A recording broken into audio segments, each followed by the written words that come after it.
1597 സ്പെയിനിലെ ആൽക്കല. ദേവാലയങ്ങളും മറ്റും കൊള്ളയടിക്കുന്ന ആഫ്രിക്കയിലെ നാടോടിക്കൂട്ടത്തിൽപ്പെട്ട ഒരാൾ ആൽക്കലയിലെ ഈശോ സഭക്കാരുടെ ആശ്രമ ദേവാലയത്തിൽ ഒരു കുമ്പസാരം നടത്തി.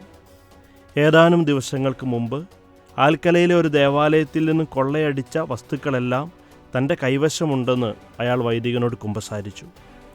അവസാനം വൈദികൻ്റെ നിർദ്ദേശാനുസരണം കണ്ണീരോടെ 24 തിരുവോസ്തികളും തിരുവസ്തുക്കളും അയാൾ തിരിച്ചു കൊടുത്തു. ഈ തിരുവോസ്തികൾ പഴകിയതുകൊണ്ട് ഒരു വെള്ളിപ്പെട്ടിയിലാക്കി സ്വയം അലിഞ്ഞു പോകാനായി സൂക്ഷിച്ചു. എന്നാൽ 11 വർഷങ്ങൾക്ക് ശേഷം പെട്ടി തുറന്നു നോക്കിയപ്പോൾ 24 തിരുവോസ്തികളും യാതൊരു കേടും കൂടാതെ ഇരിക്കുന്നത് കണ്ടു. അന്നത്തെ പ്രൊവിൻഷ്യാൾ ഫാദർ ലൂയിസ് ദെ ലാ പാൽമ ആ തിരുവോസ്തികൾ കൂദാശ ചെയ്യപ്പെടാത്ത ഓസ്തികളോടൊപ്പം സൂക്ഷിക്കാൻ പറഞ്ഞു.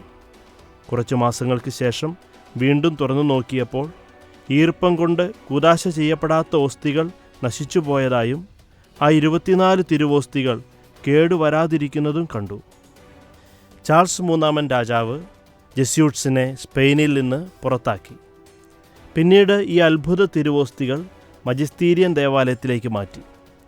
1936 കമ്മ്യൂണിസ്റ്റ് വിപ്ലവകാരികൾ ഈ ദേവാലയം കത്തിച്ചു. ദേവാലയം കത്തിച്ചാമ്പലാകുന്നതിന് മുമ്പ് ഒരു വൈദികൻ രഹസ്യമായി ആ തിരുവോസ്തികൾ എടുത്ത് സൂക്ഷിച്ചു. ഇദ്ദേഹം രഹസ്യമായി സൂക്ഷിച്ച ആ തിരുവോസ്തികൾ ഇന്നും കണ്ടെത്താനായിട്ടില്ല.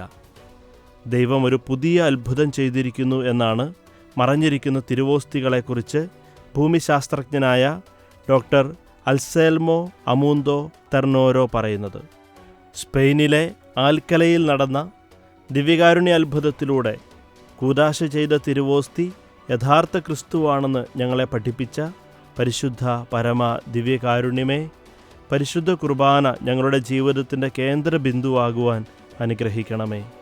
പരിശുദ്ധ പരമ ദിവ്യകാരുണ്യത്തിന് എന്നേരവും ആരാധനയും സ്തുതിയും പുകഴ്ചയും ഉണ്ടായിരിക്കട്ടെ.